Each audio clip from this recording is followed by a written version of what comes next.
The 2025 Buick Envista is a slick subcompact fastback SUV that replaces the potato-like Buick Encore as the cheapest car in Buick's lineup. It is mechanically related to the redesigned 2025 Chevy Trax, but you wouldn't guess it by its sloping fastback roofline. As for the Nissan Kicks, it's been completely redesigned for 2025, and while it looks like it has matured a lot, it still keeps the low-cost, fun-sized personality attributes that defined the previous generation. The new Kicks has been updated with bolder styling, a more spacious and tech-filled interior, and even all-wheel drive. But to find out which one is a better buy, in this video we will compare the designs inside and out, pricing, and how they drive. So, without any further ado, let's get into it. Based on the same platform that underpins the Chevy Trax, the Envista is not an SUV nor is it a car. It's a crossover in the truest sense of the word. It rides on a wheelbase that's similar to that of the Kicks while being 10 inches longer overall. It really looks good from all angles. The Envista is the first production vehicle to use design elements inspired by the Buick Wildcat EV concept. It has the pointy nose, the high wing-like headlights, and the new Tri-Shield Buick logo that also made its way onto the Encore. But the Envista has a swept-back profile, with the roofline giving way to a toned-down example of rear shoulders flaring out over the wheels. The nicely tucked-in rear end is home to lighting that better matches the units up front.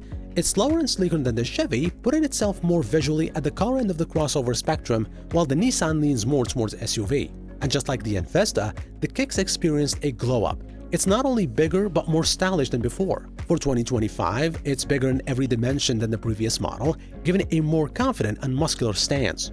Up front, there is some family resemblance, but for the most part, it has a unique look. There is an upright wide grille that integrates 3 LED stripes on either side in the SR model.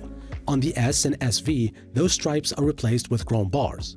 From the side, it lacks any real top design creases or folds, instead wide anchored curves do the talking. At the rear, it looks far more muscular than the Chevy, with the same split-level design that's up front featured on the taillights. A roof spoiler is standard, as is the lower diffuser to round out a really nice look.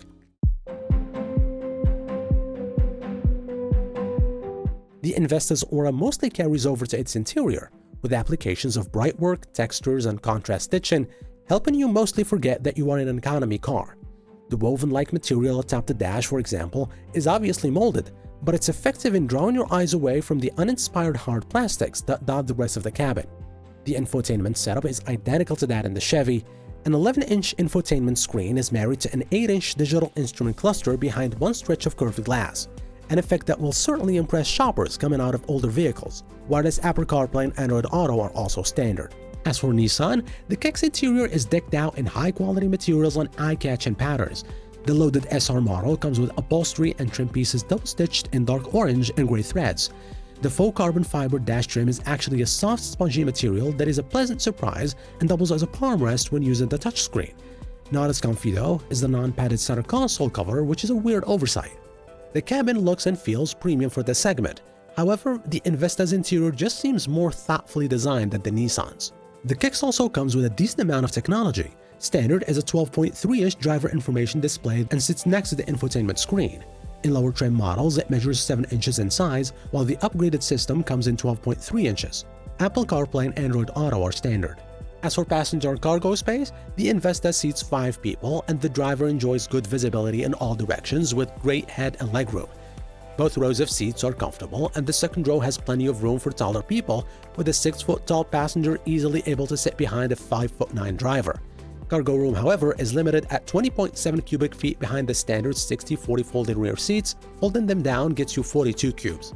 As for Nissan, since it grew in every dimension, there is more space both front and back. The front seats are spacious enough for most, even those tall enough will fit in the front with room to spare, with plenty of width to the interior. Out back, things aren't as good as the front. A 6-footer sitting behind a similarly lofty driver will find their knees awfully close to the back of the driver's seat. For comparison, the Envista offers 4 inches more legroom back there. The Kicks cargo space, however, is larger than that of the Envista at 30 cubic feet. Fold the seats down and you get an even larger 60 cubes. As for pricing, Buick is targeting current sedan owners with the new Envista who don't quite want a fully fledged crossover SUV. Pricing reflects this as it's priced in line with smaller premium cars than utility vehicles. The entry-level preferred trim starts at $23,800, but the one to get is the Sport Touring since it comes standard with everything you need, such as the dual cluster and center displays, 18-inch alloy wheels, lane keeping assist, and wireless Apple CarPlay and Android Auto. The top-of-the-line Avenir is listed at $29,900. As for the Kicks, it provides fantastic value, with the S-trim starting at a fantastic $21,900. The mid-tier SV is the one to get. It comes with a larger 12.3-inch infotainment touchscreen, 17-inch alloy wheels, a wireless charging pad, and hands-free proximity key. Note that all-wheel drive is optional on all three trims. Even the fully loaded SR model comes at just $26,200, making it a great value compared to the Envista.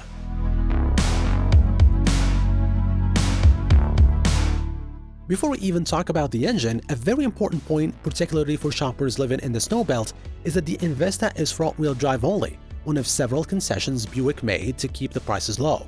Under the hood, you will find a 136 horsepower turbocharged 1.2-liter inline-3, backed by a 6-speed automatic transmission.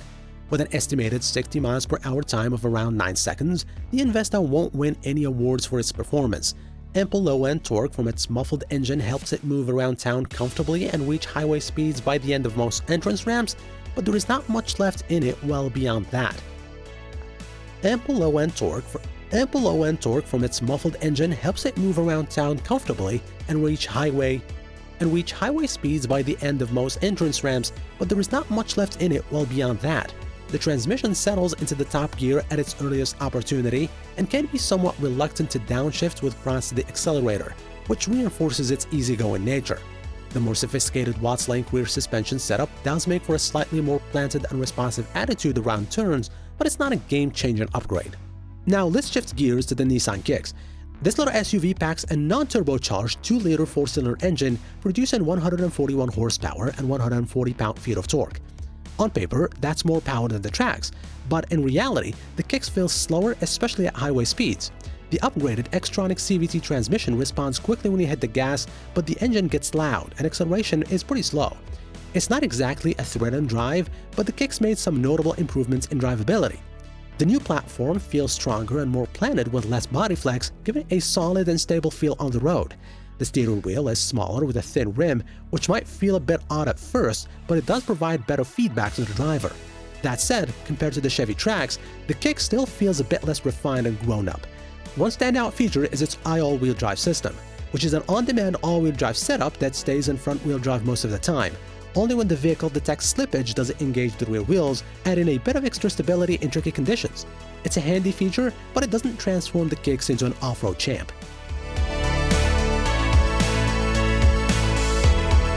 So which one should you get? Taking everything that we just discussed thus far, the main thing the new Nissan Kicks got going for it is its extremely attractive price tag. But when it comes to design, refinement, and space, the Envista takes the win here, which means that if you can spend a couple of $1,000s more, then you should just go right ahead and get it. But which one do you think is better? Let me know in the comments section below. Don't forget to subscribe, hit the notifications for the latest car reviews and news. Take care, see you in the next one.